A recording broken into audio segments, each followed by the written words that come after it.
इसमें अगला जो हम लोग को पढ़ना है, ठीक है, आज से यहाँ से स्टार्ट होगा गॉस थ्योरम, ठीक है, यानी गॉस की प्रमेय। किसकी प्रमेय? गॉस की प्रमेय। गॉस थ्योरम को हिंदी में, इंग्लिश में गॉस थ्योरम बोलते हैं और इसमें गॉस की प्रमेय बोलते हैं, ठीक है। तो इस गॉस की प्रमेय को पढ़ने से पहले हमको एक चीज पता करनी होगी, जैसे हम क्षेत्रफल को, ठीक है, किस चीज को, क्षेत्रफल को कैसी राशि मानते थे अभी से पढ़ने से पहले? अदिश राशि मानते थे, ठीक है। लेकिन यहाँ पे फिजिक्स में जब हम पढ़ेंगे तो फिजिक्स पढ़ते समय एक नाम आएगा फ्लक्स का। किसका नाम आएगा? फ्लक्स, ठीक है। इसको हिंदी में भी फ्लक्स ही कहते हैं, ठीक। क्या कहा जाता है? फ्लक्स कहा जाता है। तो फ्लक्स का जहां नाम आएगा वहां पे जो तुम्हारा क्षेत्रफल है, ठीक है, ये क्षेत्रफल कैसी राशि मानी जाएगी? सदिश राशि मानी जाएगी, ठीक है। कैसी राशि मानी जाएगी? सदिश ना। बात समझ में आ रही है? जहां भी फ्लक्स का नाम आएगा फिजिक्स में पढ़ते समय, जहां भी फ्लक्स का नाम आता है दो जगह आएगा। एक हम लोग पढ़ेंगे वैद्युत फ्लक्स, ठीक है। कौन सा फ्लक्स? वैद्युत फ्लक्स। और दूसरा पढ़ेंगे हम लोग कौन सा फ्लक्स? चुंबकीय फ्लक्स, ठीक है। तो दोनों ही फ्लक्स में जो हमारा क्षेत्रफल है, ठीक है, ये क्षेत्रफल कैसी राशि हो जाएगी, कैसी राशि माना जाएगा इसको? सदिश राशि, ठीक। तो हाँ, बस क्षेत्रफल को, फ्लक्स पढ़ते समय क्षेत्रफल, और किसी चीज को नहीं, बस क्षेत्रफल को कैसी राशि माना जाएगा? सदिश राशि। अब वहां पे एक चीज बनती है कि अगर ये राशि सदिश राशि है, ठीक, तो जो भी सदिश होती हैं उसमें हम लोग को क्या बतानी होती है कि उसकी दिशा क्या है, ठीक है। जो भी राशि कैसी राशि है? सदिश राशि। तो उसमें सबसे पहले हमको क्या बताना होता है कि उसकी दिशा क्या है। तो देखो, मान के चलो कि यही हमारा, जैसे एक हम ऐसे एरिया ले लेते हैं इस तरह, ठीक, इसमें लंबाई भी है और साथ में चौड़ाई भी है ना, ठीक। ये किस प्लेन में रखा है? तो इसको आगे बढ़ाएंगे तो ये कौन सा एक्सिस लेंगे हम लोग? X axis. और इसको आगे बढ़ाएंगे तो ये कौन सा एक्सिस लेंगे? वाई एक्सिस, ठीक। तो ये एक्स वाई प्लेन में रखा है। किस प्लेन में रखा है? एक्स वाई प्लेन में, ठीक। तो तुम्हारा क्वेश्चन क्या था कि इसकी दिशा किस तरफ है? तो इसकी दिशा हमेशा इस पृष्ठ से, कौन से पृष्ठ से? एक्स वाई प्लेन से। एक्स वाई मतलब जो पृष्ठ है, इससे हमेशा लंबवत कहाँ होती है? बाहर की, बाहर की तरफ, ठीक। अब अगर मान लो जैसे यही इसी का एग्जांपल ले लें कि हमारा मोबाइल फोन ऐसे रखा है, इस तरह रखा है, तो इसकी दिशा लंबवत कहाँ होगी? बाहर की तरफ। अब अगर हम अपने क्षेत्रफल को ऐसे घुमा दे तो इसकी दिशा इस तरफ हो जाएगी। यानी क्षेत्रफल मतलब जो भी आप क्षेत्रफल ले रहे हैं उससे हमेशा कहाँ होगी? बाहर की तरफ इसकी दिशा होगी, ठीक है। तो समझ गए कि हम लोग जब भी फ्लक्स के बारे में पढ़ेंगे फिजिक्स में, तो फ्लक्स हमारी कैसी राशि मानी जाएगी? सदिश राशि। और उसकी दिशा कहाँ होगी? हमेशा सामने की तरफ, ठीक। और इस एरिया को, एरिया वेक्टर को ए के ऊपर एरो से समझाते हैं, ठीक। अगर सदिश राशि है तो उसके ऊपर तीर का निशान लगाएंगे ना, ठीक है। तो इसमें दो चीज बतानी पड़ेगी, एक तो इसका परिणामी, ठीक है, क्या चीज? परिणामी। और दूसरी चीज क्या बतानी पड़ेगी? दिशा। तो परिणामी कैसे निकालेंगे एरिया वेक्टर का? परिणामी का मतलब इसका जो मान है तो लंबाई गुना चौड़ाई एल इंटू बी, ठीक। और इसकी जो दिशा है वो क्या होती है? एन कैप, ठीक है। और जिस पृष्ठ में लिखा है हमेशा पृष्ठ से कैसे होता है? ये लंबवत दिशा में, ठीक है। तो ये कौन सा वेक्टर है? Area vector. पृष्ठ से हमेशा किस दिशा में होगा? लंबवत दिशा में, ठीक। लिख लीजिए थोड़ा सा इसमें, लिखिए। हाँ, तो लिखिए क्षेत्रफल सदिश, क्षेत्रफल सदिश, सदिश। आगे इसमें लिखिए फ्लक्स का अध्ययन करते हुए, फ्लक्स का अध्ययन करते हुए, फ्लक्स का अध्ययन करते हुए, फ्लक्स का अध्ययन करते हुए क्षेत्रफल को, क्षेत्रफल को सदिश राशि माना जाता है। क्षेत्रफल को सदिश राशि माना जाता है। फ्लक्स का अध्ययन करते समय क्षेत्रफल को सदिश राशि माना जाता है। इसकी दिशा, इसकी दिशा हमेशा, इसकी दिशा हमेशा उस पृष्ठ के लंबवत बाहर की तरफ होती है। इसकी दिशा हमेशा उस पृष्ठ के लंबवत बाहर की तरफ होती है, उस पृष्ठ के लंबवत बाहर की तरफ होती है, जहां पर,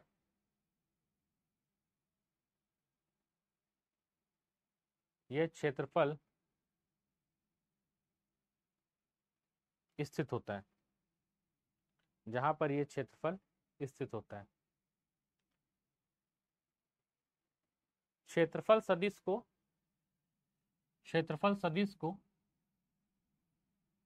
ए के ऊपर एरो, क्षेत्रफल सदिश को ए के ऊपर एरो, क्षेत्रफल सदिश को ए के ऊपर एरो से निरूपित करते हैं। इसको बना लीजिए, ए के ऊपर एरो से निरूपित करते हैं। ठीक है, चलिए अब अगली चीज आती है, अगली हेडिंग डालेंगे क्षेत्रफल सदिश। समझ गए ना क्षेत्रफल सदिश में? अच्छा एक चीज और समझिए कि ये जैसे बड़ा सा एरिया वेक्टर था, तो ये हमेशा आप इसका डायरेक्शन कहाँ ले लिए? बाहर की तरफ। अब कभी कभी क्या करते हैं कि जैसे बहुत बड़ा एरिया वेक्टर है तो लोग इतना बड़ा नहीं लेते हैं, इसका एक छोटा सा पार्ट ले लेते हैं। ठीक, तो इसका छोटा सा पार्ट ये होगा ना, तो पूरे एरिया को, पूरे क्षेत्रफल को क्या लिखते हैं? एस।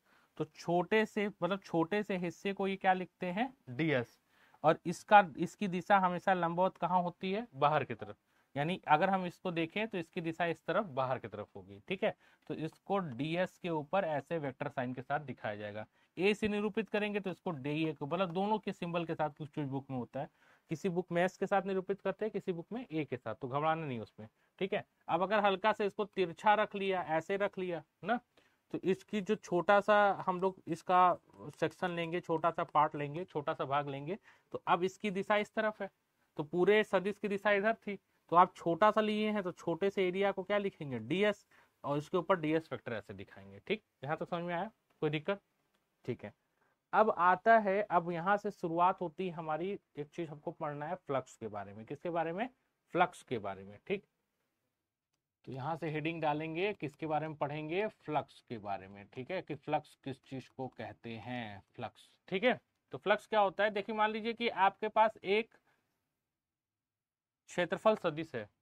ठीक, अब इधर आपने कोई क्या कर लिया? एक आवेश रख लिया। ठीक है, तो इस आवेश से क्या होंगी? वैद्युत बल रेखाएं निकलेंगी ना।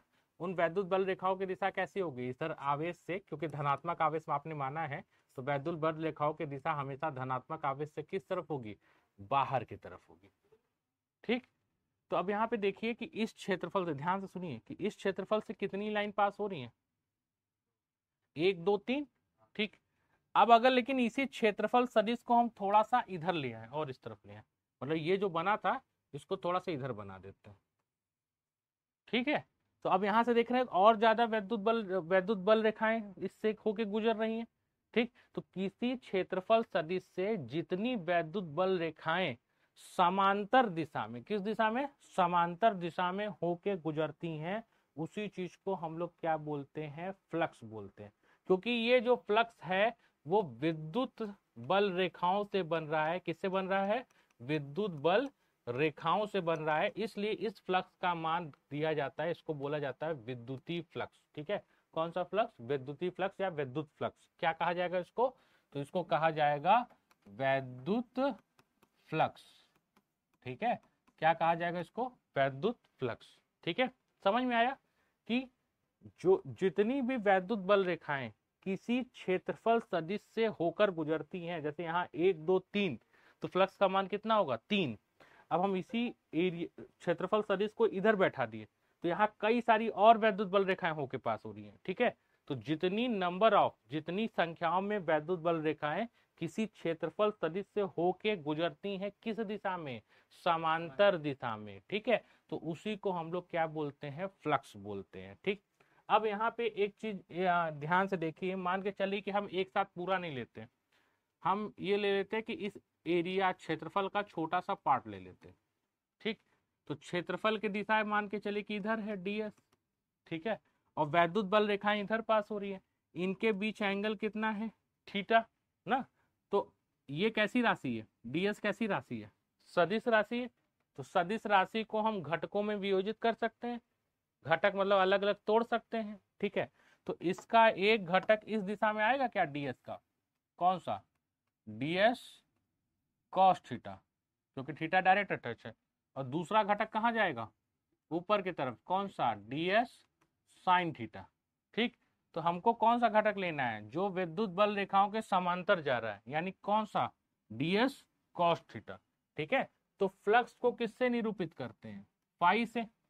ठीक, अब आप छोटा सा एरिया लिए हैं, पूरा तो लिए नहीं है, जब छोटा सा एरिया लिए तो छोटा सा फ्लक्स आएगा, कौन सा, डी फाई।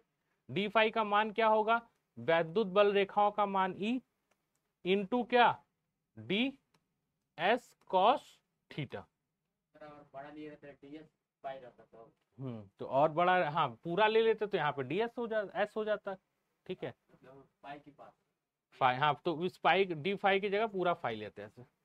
ds हाँ डी लेते हैं, डी का मतलब होता है छोटा होता है, ds हाँ डी एस मतलब बड़ा। ठीक है, ठीक है, डी एस मतलब बड़ा नहीं, डी एस मतलब ये तो क्षेत्रफल सदिश को निरूपित कर रहा है ना, किसको निरूपित कर रहा है, क्षेत्रफल सदिश को। और ये डी बता रहा है कि आप किसका मान ले रहे हैं, फ्लक्स का मान ले रहे हैं। तो फ्लक्स का मान किसके कारण, इस छोटे से क्षेत्रफल के कारण। पूरे क्षेत्रफल के कारण फ्लक्स का मान क्या लिया जाता है, फाई लिया जाता है। ठीक है, अभी आएगा वो चीज। ठीक, तो हम आपको क्या समझाए हैं कि वैद्युत फ्लक्स किसको कहते हैं, जितनी नंबर्स ऑफ, जितनी वैद्युत बल रेखाएं किसी क्षेत्रफल सदिश के समांतर गुजरती हैं, जितनी उसकी संख्या को क्या कहेंगे हम लोग, वैद्युत फ्लक्स।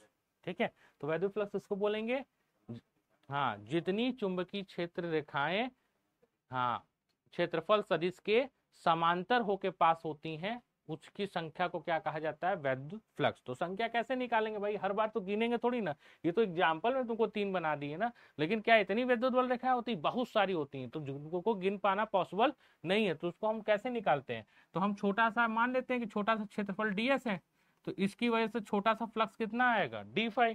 डी फाई का मान कितना होगा, वैद्युत बल का मान। ठीक है, यानी वैद्युत बल की इंटेंसिटी, जिसको वैद्युत क्षेत्र की तीव्रता भी कहते हैं, तो ये किसका मान कितना, ई इंटू लंबवत इसके समांतर एरिया वेक्टर, तो इसके समांतर क्षेत्रफल सदिश एरिया वेक्टर कितना हो जाएगा, डी एस कॉस थीटा। ठीक है, ये छोटा सा आया। अब अगर आपको पूरा फ्लक्स निकालना है, छोटा फ्लक्स दिया है, पूरा फ्लक्स निकालना है, तो आप यहाँ पे किसका यूज कर लीजिए, इंटीग्रेशन का। ठीक है, तो छोटे से फ्लक्स को जब हम इंटीग्रेट करेंगे तो पूरा फ्लक्स कितना आएगा, फाई। ठीक, अच्छा अब यहाँ पे ध्यान से देखिए, ई ये किसका मान है, वैद्युत क्षेत्र का। तो ये हमारा अभी जो वैद्युत क्षेत्र ले रहे हैं, ठीक है, वो एक समान वैद्युत क्षेत्र ले रहे हैं। कैसा ले रहे हैं, एक समान, तो हम ई की वैल्यू को कहाँ ले लेंगे, बाहर। ठीक है, अब इसी तरह अंदर क्या बचा भाई, ds इंटू कॉस थीटा, तो कॉस थीटा की वैल्यू को भी हम लोग क्या कर लिए, बाहर ले लिए। ठीक है, और इसका टोटल इंटीग्रेशन किसका होगा, एरिया का, किसका इंटीग्रेशन, एरिया का।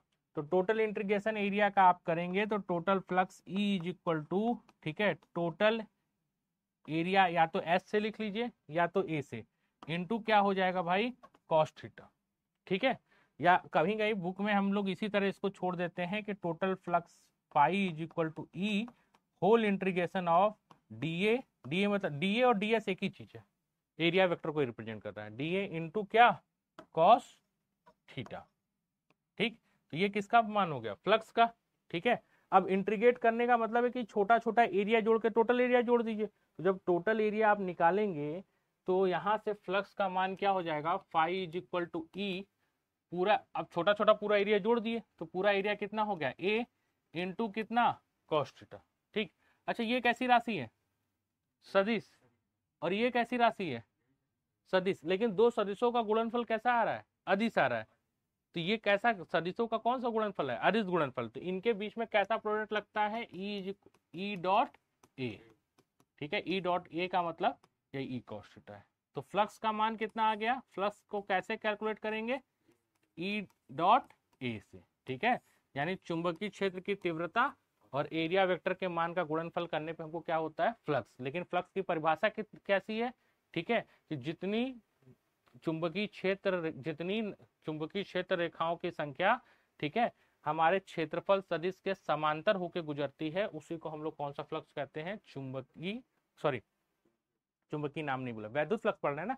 तो जितनी वैद्युत बल रेखाएं, ठीक है, हमारे क्षेत्रफल सदिश के समांतर होकर गुजरती हैं, तो उसी को हम लोग क्या बोलते हैं, वैद्युत फ्लक्स। ठीक है, तो थोड़ा सा लिखेंगे इसको, लिख लीजिए, पहले परिभाषा लिखिए।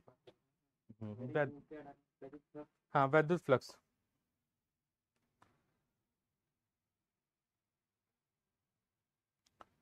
लिखिए,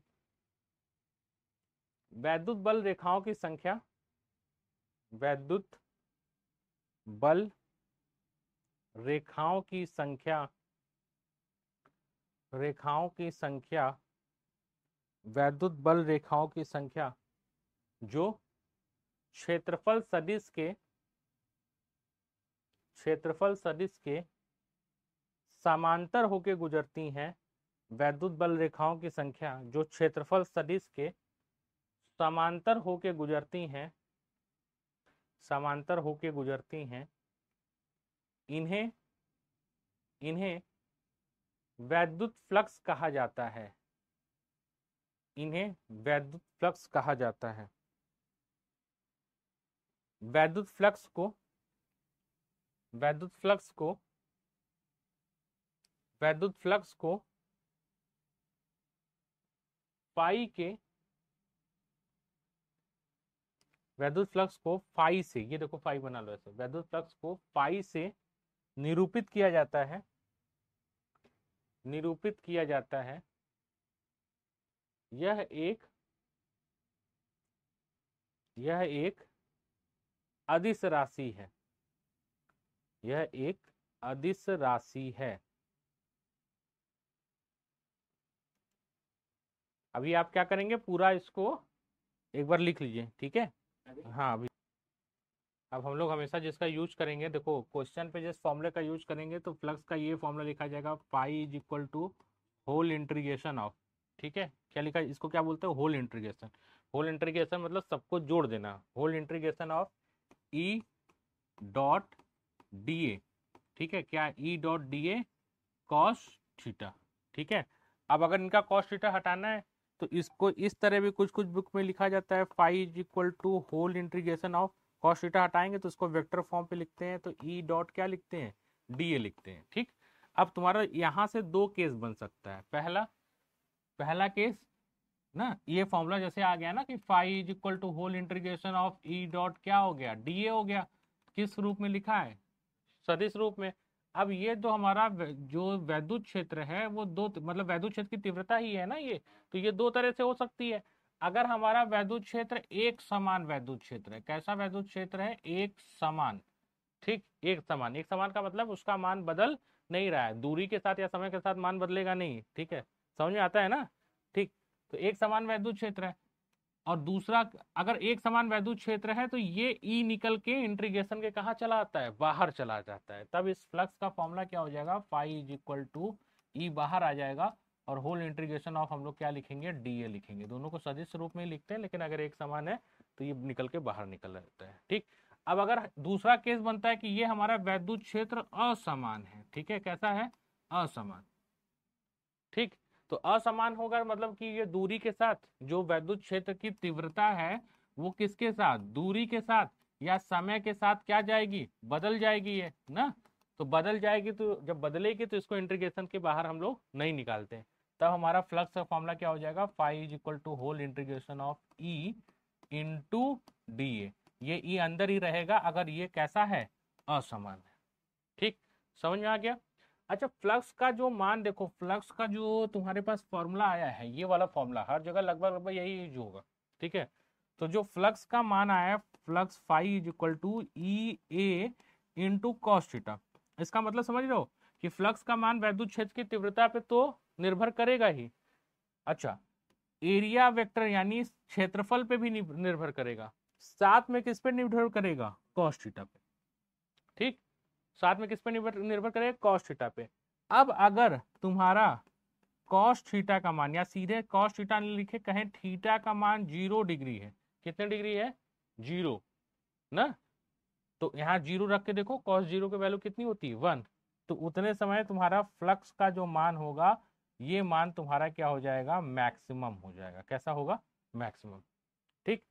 अब अगर तुम्हारे कोण का मान, थीटा का मान कितने अंश आ गया, ठीक है, 90 डिग्री लंबवत हो गए, ठीक, 90 डिग्री रखो, कॉस 90 की वैल्यू कितनी हो जाएगी, 0, कॉस 90 की वैल्यू 0 होती है, इसका मतलब समझ रहे हो इसका मतलब है कि वैद्युत क्षेत्र इस दिशा में काम कर रहा है, ठीक है, या तुम्हारा जो क्षेत्रफल सदिश है वो इस दिशा में काम कर रहा है, ठीक। और वैद्युत क्षेत्र की तीव्रता या वैद्युत बल रेखाएं लंबवत काम कर रही, तब एंगल कितने डिग्री बनेगा, 90 डिग्री। तो कोई भी वैद्युत क्षेत्र रेखा एरिया वेक्टर के समांतर नहीं पास हो रही है, कोई भी वैद्युत क्षेत्र रेखा क्षेत्रफल सदिश के समांतर पास नहीं हो रही है, तो इसलिए यहाँ फ्लक्स का मान कितना हो जाता है, 0। हम लोग क्या पढ़े हैं फ्लक्स की परिभाषा, खाली उन्हीं वैद्युत बल रेखाओं की गणना करेंगे, ठीक है, जो क्षेत्रफल सदिश से कैसे पास हो रही हो, समांतर, क्षेत्रफल सदिश के समांतर होके गुजरती है। तो यहाँ पे जब ये लंबवत हो गया तो कोई भी वैद्युत बल रेखा क्षेत्रफल सदिश से समांतर नहीं जा रही है, तो वहां फ्लक्स आएगा ही नहीं, कोई जब कोई जा ही नहीं रहा तो फ्लक्स का मान कितना हो जाएगा, 0। फ्लक्स क्या है, एक तरह की गिनती है ना, क्या कि जितनी भी वैद्युत बल रेखाएं क्षेत्रफल सदिश के समांतर होकर गुजरती हैं तो उन्हीं की संख्या को क्या कहा जाता है, फ्लक्स कहा जाता है। तो यहाँ कोई गुजर ही नहीं रहा है, और सीधे भी देखें तो अगर यहाँ 90 रखेंगे तो ये पूरा का पूरा कितना हो जाएगा, 0 हो जाएगा। तो फ्लक्स का मान यहाँ से कितना हो गया, 0, ठीक। अब एक लास्ट केस बनता है, लास्ट केस क्या बनता है, इफ अगर थीटा का मान कितने डिग्री हो गया, 180 डिग्री, यानी 180 डिग्री, 180 का मतलब क्या हो गया कि क्षेत्रफल सदिश इस दिशा में काम कर रहा है और वैद्युत क्षेत्र की तीव्रता इस दिशा में, तो दोनों के बीच में कोण का मान कितना हो गया, 180। जब 180 आ जाएगा तो जब आप मान रखेंगे यहाँ पे तो आपके फ्लक्स का मान क्या आ जाएगा, ऋणात्मक आ जाएगा, निगेटिव आ जाएगा वहां पे।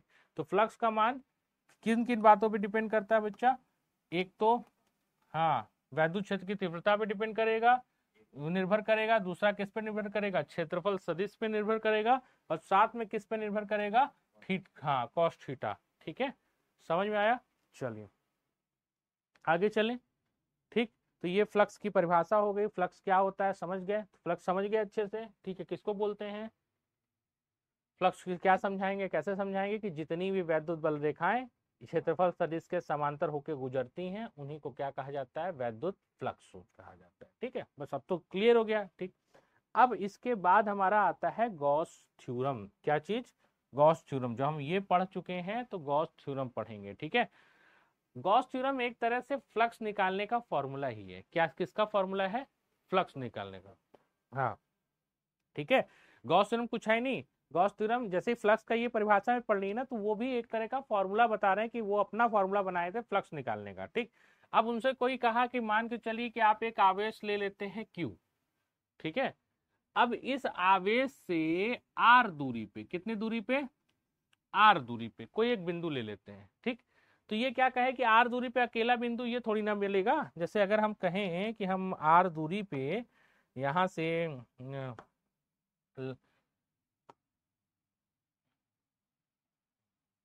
एक चीज समझिए, जैसे हम क्या कह रहे हैं कि r दूरी पे हम एक काम करेंगे कि हम एक लाइन खींच देते हैं, ठीक। तो r दूरी पे ये पॉइंट हो गया P ना, तो r दूरी पे क्या यही अकेला पॉइंट P हो गया, नहीं, और भी कई सारे होंगे, जैसे r दूरी पे हम इधर भी मान सकते हैं, r दूरी पे इधर भी मान सकते हैं, इधर भी मान सकते हैं, इधर भी, इस तरफ भी, ये सारे बिंदु ही कितने दूरी पे हैं, r दूरी पे, ठीक।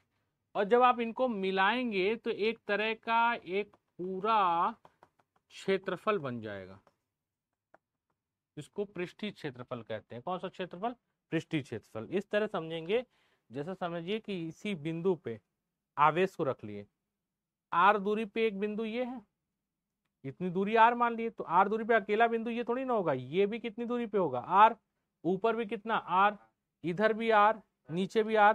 जब हम सबको मिलाएंगे तो एक कैसा सरफेस बन जाएगा, गोलाकार गोली पृष्ठ बन जाएगा। तो कैसा पृष्ठ बनेगा ये, जब सारे उसको मिला दिया जाए तो ये कैसा पृष्ठ बना, गोली पृष्ठ बना, ठीक।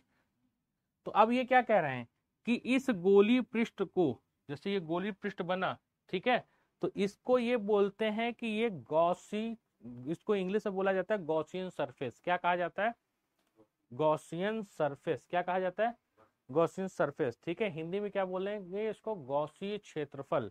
क्या बोलेंगे, गॉसीय क्षेत्रफल। कैसे बनता है, जिस बिंदु पे आप फ्लक्स निकालना चाहते हैं तो उस बिंदु की दूरी कितनी मान ली, r, तो r अकेला मत मानिए, चारों तरफ जितने r दूरी के बिंदु हैं सबको मिला के एक क्षेत्रफल बना लीजिए, ठीक है। तो हाँ गोलाकार ही बनेगा या अलग अलग भी बन सकता है, ज्यादातर तो गोलाकारी बन जाएगा आर दूरी पे निकालेंगे तो, ठीक है। अब कह रहे हैं अगर बिंदु आवेश है तो गोलाकार ही बनेगा। अब आवेश अगर समांतर रूप से वितरित है, जैसे ये समझिए कि एक आप रॉड ले लिए, ठीक, इस रॉड पे पूरी तरह से कैसा आवेश है, धनात्मक आवेश है, ठीक है।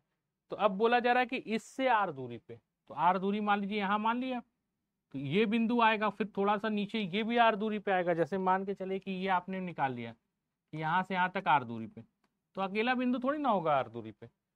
इस तरह के सारे बिंदु जो भी आएंगे वो कितने दूरी पे होंगे, आर दूरी पे। ऐसे बाहर निकालेंगे तो इस तरह के भी सारे बिंदु कितने दूरी पे, आर, और इधर से भी कितने, आर। तो जब आप इसको मिला के बनाएंगे तो ये एक ऐसा बेलनाकार पृष्ठ बनाएगा, ठीक है। तो ये सारे जो पृष्ठ बन रहे हैं ना, ठीक है, इसको गॉसी पृष्ठ बोलते हैं। क्या बोलते हैं, गॉसी पृष्ठ। कौन सा पृष्ठ, गॉसी पृष्ठ, ठीक। तो गॉसी पृष्ठ समझ गए, किसको बोलते हैं गॉसी पृष्ठ। किसी आवेश से नियत दूरी पे अगर हम सारे बिंदुओं को मिला लें, किसी आवेश से नियत दूरी पे अगर हम सारे बिंदुओं को मिला लें तो उससे जो पृष्ठ बनेगा उसको कौन सा पृष्ठ कहेंगे, गॉसी पृष्ठ। अब यही इसकी प्रमेय आती है, ठीक है। क्या प्रमेय आती है, तो ये कहते हैं किसी गॉसी पृष्ठ के अंदर, बाहर नहीं, किसी गॉसी पृष्ठ के अंदर जो कुल फ्लक्स का मान होता है, टोटल फ्लक्स, ठीक है, जो कुल फ्लक्स का मान होता है वो गॉसी पृष्ठ के अंदर रखे गए आवेश का, ठीक है, 1/ε0 टाइम्स होता है। समझे कि नहीं क्या कह रहा है, ठीक। पहले क्या बोला कि आप गॉसी पृष्ठ मान लीजिए, तो गॉसी पृष्ठ के अंदर जो कुल फ्लक्स का मान है वो पृष्ठ के अंदर रखे हुए आवेश का कितना होगा, 1/ε0 टाइम्स या 1/ε0 गुना होगा, ठीक। गॉस की प्रमेय क्या कहती है, किसी गॉसी पृष्ठ के अंदर, ठीक है, फ्लक्स का कुल मान उस पृष्ठ के अंदर रखे गए आवेश का 1/ε0 गुना होता है, ठीक है। तो ये भी एक तरह से फ्लक्स का फॉर्मूला बता दिए कि कहीं भी आपको फ्लक्स निकालना है तो सबसे पहले आप गॉसी पृष्ठ बना लीजिए और कुल फ्लक्स का जो मान होगा उस पृष्ठ के अंदर रखे गए आवेश का 1/ε0 गुना होगा। तो इसको एक साथ लिखेंगे तो इसको क्या लिख देते हैं, 1/ε0 टाइम्स, ठीक। तो ये किसका थ्योरम है, किसकी प्रमेय है, गॉस की प्रमेय। समझ में आया क्या है प्रमेय में। सबसे पहले आप क्या करिए, जिस बिंदु पे आपको पृष्ठ वो चाहिए फ्लक्स का मान, ठीक, तो उस दूरी पे रखे हैं सारे बिंदुओं को हम मिला लेते हैं, तो उससे किसका निर्माण होता है, गॉसी पृष्ठ का। अब क्या कह रहा है कि किसी गॉसी पृष्ठ के अंदर फ्लक्स का जो कुल मान होता है उसके अंदर रखे हुए, पृष्ठ के अंदर रखे गए आवेश का 1/ε0 गुना होगा, ठीक। तो यही प्रमेय किसकी प्रमेय है, गॉस की प्रमेय। तो थोड़ा सा इसको लिखेंगे, ठीक है। सबसे पहले लिखिए गॉसी पृष्ठ, गॉसी पृष्ठ, गॉसी पृष्ठ,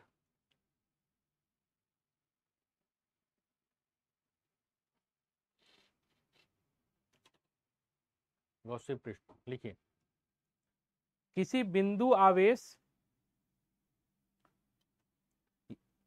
किसी बिंदु आवेश या सतत आवेश वितरण या सतत आवेश वितरित या सतत आवेश वितरित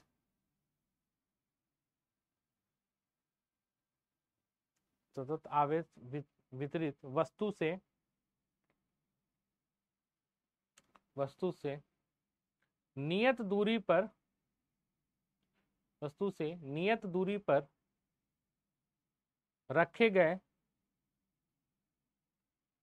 गए सारे बिंदुओं को मिलाने पर, नियत दूरी पर रखे गए सारे बिंदुओं को मिलाने पर जिस पृष्ठ का निर्माण होता है, जिस पृष्ठ का निर्माण होता है उसे, जिस पृष्ठ का निर्माण होता है उसे गॉसी पृष्ठ कहते हैं। जिस पृष्ठ का निर्माण होता है उसे गॉसी पृष्ठ कहते हैं। ये दोनों डायग्राम बना लीजिए। कौन कौन सा? ये वाला, ये वाला। चलिए यहां तक हो गया। अब लिखिए गॉस का नियम। गॉस की प्रमेय लिखेंगे ना, प्रमेय, नियम क्या लिखेंगे? गॉस की प्रमेय, गॉस की प्रमेय। ठीक, लिखिए थोड़ा सा इसमें। गॉस की प्रमेय के अनुसार, गॉस की प्रमेय के अनुसार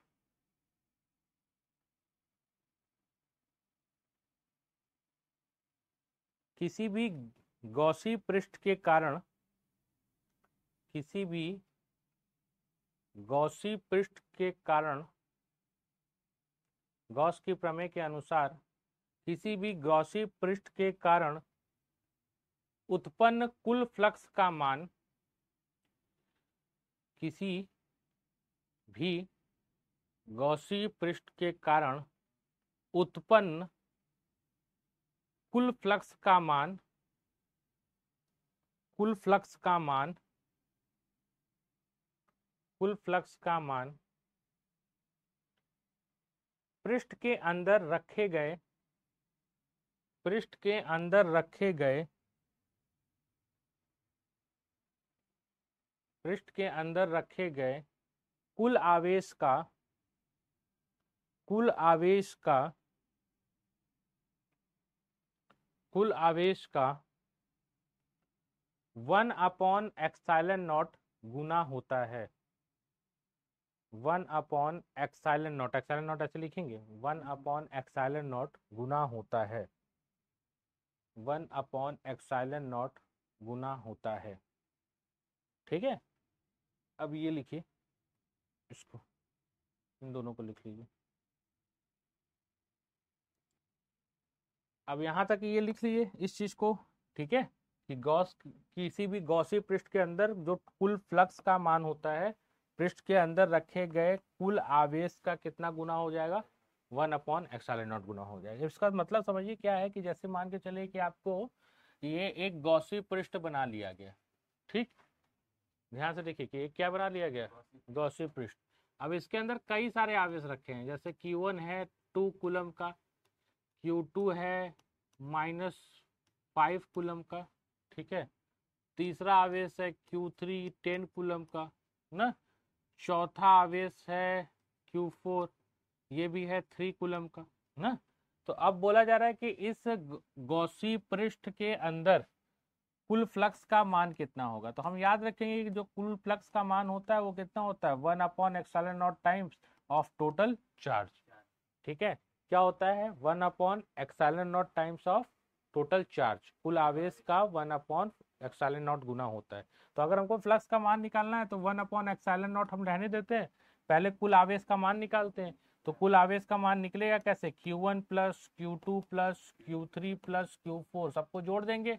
ठीक है, तो 1/ε0 रहने देते हैं। Q1 का मान हम कितना रखे हैं भाई? 2 रखे हैं। Q2 का मान कितना रखे हैं? -5 रखे हैं। ठीक है, तो ये माइनस के साथ दिखाया जाएगा इसको। ठीक है, फिर Q3 का मान कितना रखे हैं? 10 रखे हैं।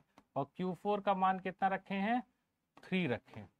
ठीक, तो जब आप सबको जोड़ेंगे, एक साथ जोड़ दीजिए। ठीक है, तो यहाँ से +10 और -5 5 ही हुआ। 5 3 5 और 3 कितना? 8, और 8 2 कितना? 10 10। तो टोटल जो फ्लक्स आया phi is equal to total charge कितना आ गया? 10 कूलम अपॉन कितना? ε0। फ्लक्स का मान निकालना है 10, और ε0 की जो वैल्यू होती है 8.85 इंटू 10 कितना? -12। ठीक, तो इसको सॉल्व करेंगे। 12 को चाहे नीचे से ऊपर भेज दीजिए, तो ऊपर भेजेंगे तो किस में हो जाएगा? 10.8.85, और ऊपर जाएगा तो 10 कितना? +12। आप इसको सॉल्व करेंगे तो अप्रोक्सीमेट 1 के आसपास आएगा, 1.2 समथिंग आएगा डिवाइड करने में। दिखाई भी दे रहा है 10 है, ये 8 है, एक, हाँ एक, हाँ 2 जीरो बढ़ा भी दीजिए। ठीक है, कोई दिक्कत नहीं है, हटा के तभी आप देखेंगे तो 1 से कुछ ज्यादा जाएगा, तो 1.2 समथिंग के अप्रोक्स आएगा। ठीक है, तो इसको सॉल्व करके देख लीजिएगा। तो ये क्या है? इसका टोटल फ्लक्स का मान। ठीक है, कोई दिक्कत यहाँ तक? अच्छा, फ्लक्स का अब अगर हम आपसे कहें कि फ्लक्स का, यहाँ तक तो समझ में आ गया। अब अगर हम आपसे कहें कि वैद्युत फ्लक्स का मात्रक क्या होता है, ठीक है, तो वैद्युत फ्लक्स की जो परिभाषा होती है क्या होता है, E इंटू ए, जो फंडामेंटल होता है। ये क्या है बच्चा, हाँ, ये क्या है, वैद्युत क्षेत्र की तीव्रता, इसका मात्रा क्या होता है न्यूटन पर कूलम, और एरिया का क्या लिखेंगे मीटर स्क्वायर। ठीक, तो इसका जो टोटल मात्रक हो गया न्यूटन कूलम इंटू क्या मीटर स्क्वायर। ठीक है, तो ये किसका मात्रक हो गया, फ्लक्स का, वैद्युत फ्लक्स का। ठीक, अब कभी कभी क्या किया जाता है, हमसे पूछा जाता है फ्लक्स की बीमा निकाल दीजिए, बहुत सारे जो प्रतियोगी परीक्षा है उनसे फ्लक्स की बीमा पूछा जाएगा। ठीक, तो न्यूटन, इसको देखिए ये किसका मात्रक है, बल का है ना, तो बल की बीमा कितनी होती है mL/T⁴ कितना -2। ठीक है, ये क्या है मीटर स्क्वायर, तो ये कितना हो जाएगा L स्क्वायर। ठीक, ये क्या है कूलम, कूलम किसकी बीमा होती है, आवेश की, तो आवेश की बीमा को क्या लिखते हैं हम लोग AT लिखते हैं। ठीक, थोड़ा सा इसको अरेंज करके लिखेंगे, तो अरेंज करके लिखेंगे तो ये कितना हो जाएगा, ऊपर जाएगा ये चीज। ठीक, इसको थोड़ा अरेंज करके लिखिए तो कितना हो जाएगा बच्चा mL, एक एक दूर के दो, तो L⁴ कितना 3, और T⁴ कितना हो जाएगा -2, डिवाइड बाई नीचे क्या हो जाएगा 80। सही है। ठीक, 80 को नीचे से कहाँ भेजेंगे ऊपर, तो ऊपर भेजेंगे तो इसका जो है L⁴ कितना 3, T नीचे से जाएगा ऊपर तो कितना हो जाएगा T⁴ -3 और A⁴ -1। ये किसकी बीमा है, फ्लक्स की, वैद्युत फ्लक्स की। ठीक, समझ में आया, तो ये फ्लक्स का मात्रक और फ्लक्स की क्या निकाली गई बीमा, यहाँ तक तो कोई दिक्कत है नहीं।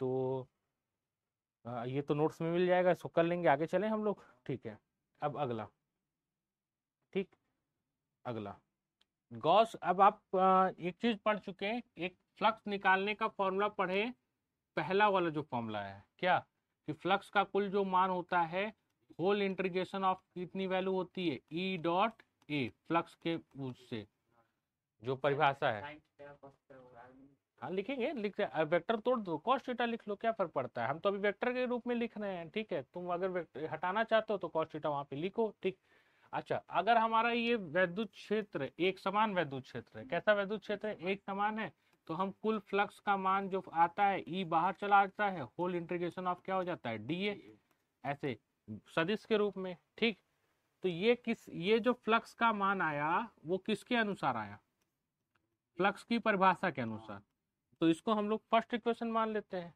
ठीक है, अब एक फ्लक्स की परिभाषा, फ्लक्स का मान और निकालने का तरीका बताएगा कहाँ पे, गॉस थ्योरम में।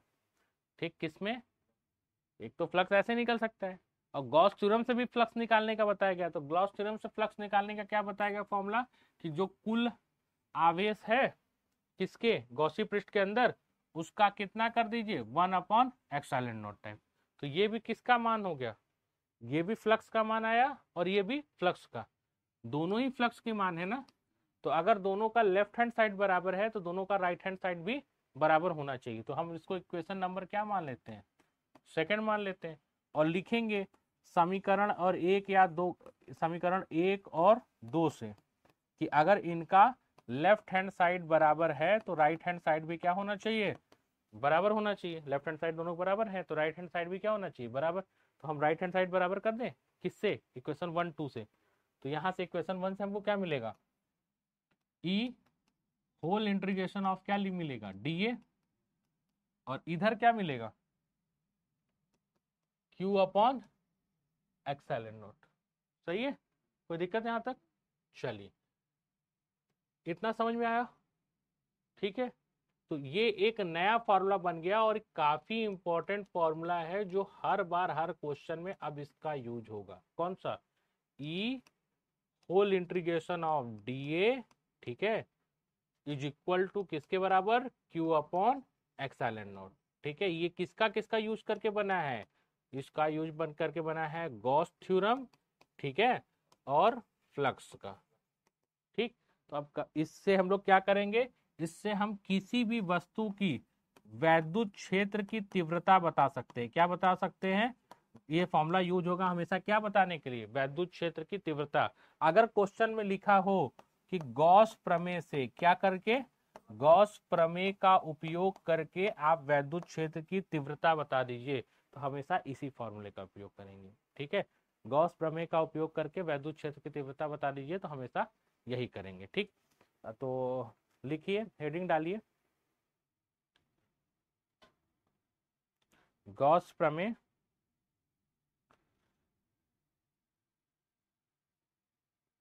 प्रमेय के अनुप्रयोग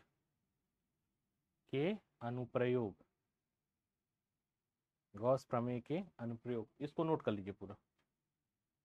ये फेयर कॉपी है कि रफ है? ठीक है, इसको तो एक साथ फेयर बना लीजिएगा। गॉस प्रमेय के, हाँ तो इसको लिखना नहीं है, इसका यूज होगा। ठीक, गॉस प्रमेय के अनुप्रयोग। ठीक, तब आगे चलते हैं, आगे लिख लीजिए, अगली हेडिंग डालिए। ठीक, लिखिए यहाँ पे, लिखिए हेडिंग लिखिए, गॉस प्रमेय का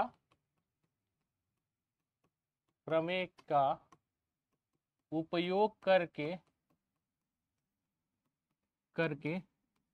बिंदु आवेश से ठीक है, आर दूरी पर, कितने दूरी पे?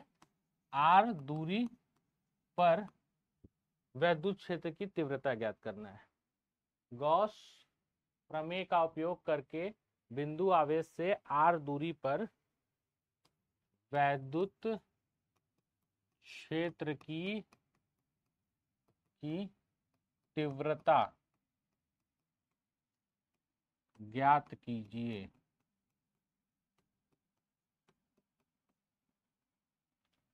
ठीक, गॉस प्रमेय का उपयोग करके बिंदु आवेश से आर दूरी पे वैद्युत क्षेत्र की तीव्रता ज्ञात कीजिए। ठीक, चलिए, ये तो हमारी हमको एक दिया गया है कि एक डेरिवेशन करना है। ठीक है, चलिए, तो हम सबसे पहले क्या मानेंगे कि हमारा ऐसे लिखा जाता है बोर्ड एग्जाम में ना, जब कॉपी लिखी जाती है तो इस तरह लिखा जाता है कि मान के चले कि एक बिंदु आवेश है। ठीक है, तो ये धनात्मक बिंदु आवेश, इसका मान कितना है? क्यू। इस बिंदु आवेश से कितने दूरी पे?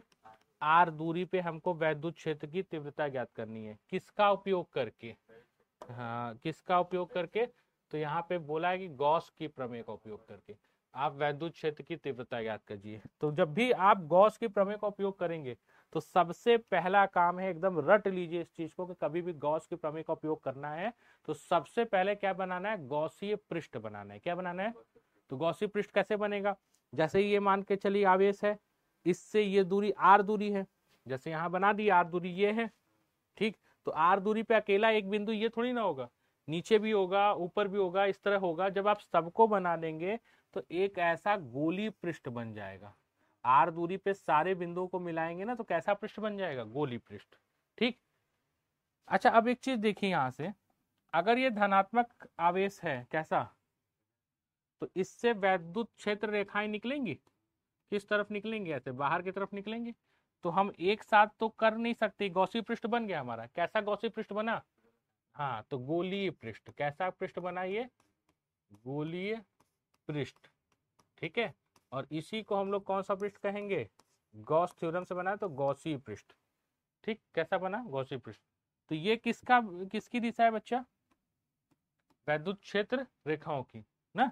तो हम एक पृष्ठ का मतलब ये जो गॉसी पृष्ठ बना है उसका एक साथ कैलकुलेशन नहीं कर सकते। तो हम क्या करेंगे? इसका छोटा सा भाग ले लेंगे, ये छोटा सा भाग ले लेंगे। ठीक, कहीं भी ले सकते हैं, यहाँ इधर इधर इधर पूरा तो ले नहीं सकते। बिंदु आवेश पे नहीं लेंगे, पृष्ठ पे नहीं लेंगे। तो पृष्ठ यहाँ बना है तो पृष्ठ पे एक छोटा सा ले लिए भाग। ठीक है, अच्छा, अब यहाँ से ये क्षेत्रफल आप ले लिए। तो जब भी हम गॉस थ्योरम पढ़ते हैं, फ्लक्स पढ़ते हैं, ठीक है, तो वहां पे क्षेत्रफल को कैसी राशि माना जाता है? सदिश राशि। तो आप छोटा सा क्षेत्रफल मान लिए, कौन सा क्षेत्रफल है आपका? डीए। तो डीए किस दिशा में काम कर रहा है? इस दिशा में। भाई जिस दिशा में वैद्युत क्षेत्र काम कर रहा है उसी दिशा में क्या काम कर रहा है? डीए। यानी वैद्युत क्षेत्र और डीए के बीच में जो कोण है वो कितने डिग्री का है? 0 डिग्री का। दोनों समांतर है। ठीक, अब हमसे क्या कहा गया कि आप गॉस की प्रमेय का उपयोग कीजिए और वैद्युत क्षेत्र बताइए। ठीक, तो उसका अनुप्रयोग हम पिछली बार ही देख चुके हैं, पीछे वाली क्लास में। क्या अनुप्रयोग है भाई? कि ई, ठीक है, ऐसे ही लिखा गया ना, होल इंटीग्रेशन ऑफ, ठीक है, E dot d A is equal to इस गॉसी पृष्ठ के अंदर रखा हुआ कुल आवेश का कितना टाइम्स? Epsilon not times. ये हम निकाले हैं। ठीक, अच्छा यहाँ पे हमारा वैद्युत क्षेत्र असमान नहीं बता रहा है, कैसा बता रहा है, एक समान। उससे पहले भी एक चीज देख लीजिए कि अगर हम इंटीग्रेशन के अंदर ही इन सबको छोड़ खोलेंगे, ये किस फॉर्म पे, वेक्टर फॉर्म पे ना, तो अगर इसको फुल फॉर्म में खोलेंगे तो आप क्या लिखेंगे, ई डी ए इंटू कितना cos theta is equal to q upon कितना एक्साइलन नॉट, और कॉस थीटा दोनों के बीच का कितना है, जीरो। तो कॉस जीरो की वैल्यू रखेंगे तो कितनी आ जाएगी, 1 आएगा। तो यानी यहाँ फॉर्मूला क्या आ जाएगा, E whole integration of E d A, ये कॉस खत्म क्योंकि इसका मान कितना आ गया 1 is equal to q upon कितना है टाइम्स एक्साइलन नॉट। अच्छा वैद्युत क्षेत्र हमारा कैसा है, एक समान है, इसलिए ई निकल के कहाँ चला जाएगा, बाहर। तो ई बाहर चला गया तो यहाँ पे क्या बचा, whole integration of d A is equal to q upon कितना बच्चा एक्साइलन नॉट। सही है। अच्छा इसका क्या मतलब हुआ, whole integration of d A का, इसका मतलब हुआ कि ये कुल पृष्ठीय क्षेत्रफल को जोड़ने, डी ए क्या है, छोटा सा क्षेत्रफल, और होल इंटीग्रेशन का मतलब बोल रहा है कि कुल पृष्ठीय क्षेत्रफल को जोड़ने को बोल रहा है, क्या बोल रहा है कि आप कुल पृष्ठीय क्षेत्रफल को जोड़ दीजिए। ठीक, अब अगर आप कुल पृष्ठीय क्षेत्रफल को जोड़ देंगे, सोचिए कितना आएगा भाई, ये पृष्ठ छोटा सा डी है, अब आपको कहा जा रहा है कि आप कुल पृष्ठीय क्षेत्रफल जोड़ दीजिए, तो जोड़ने का मतलब सबका पृष्ठीय क्षेत्रफल कुल, तो गोलाकार सरफेस का जो गोलीय पृष्ठ होता है तो उसका कुल पृष्ठीय क्षेत्रफल कितना होगा भाई, आर यहाँ आर यहाँ आर यहाँ गोलाकार बनाएगा, हाँ तो पूरा क्षेत्रफल कितना होगा गोलाकार का, 4 पाई r स्क्वायर। याद कर लीजिए कि अगर आपका कोई गोला बन रहा है तो गोले के पृष्ठ का कुल क्षेत्रफल कितना होता है, 4 पाई r स्क्वायर, आर मतलब यहाँ से यहाँ तक इसकी जो त्रिज्या है, ठीक है, कितना होता है 4 पाई r स्क्वायर। तो कुल पृष्ठीय क्षेत्रफल यहाँ रखेंगे इसका मान, तो इसका मान रखिए, तो E whole integration of d A, तो इसका मतलब कुल पृष्ठीय क्षेत्रफल को जोड़ना है, तो कुल पृष्ठीय क्षेत्रफल को जोड़ेंगे तो कितना लिखेंगे 4 pi r square is equal to Gaussian पृष्ठ के अंदर रखा गया कुल आवेश अपॉन एक्साइलन नॉट। ठीक है, ये कहाँ जाएगा नीचे, तो वैद्युत क्षेत्र का मान थोड़ा सा अरेंज करके लिखेंगे तो कितना हो जाएगा 1/4 पाई, एक्साइलन नॉट को पहले लिख देते हैं, नीचे जाएगा 4 पाई यहाँ से ले लिए, एक्साइलन नॉट यहाँ से ले लिए, और क्यू अपॉन क्या लिख दिए r स्क्वायर।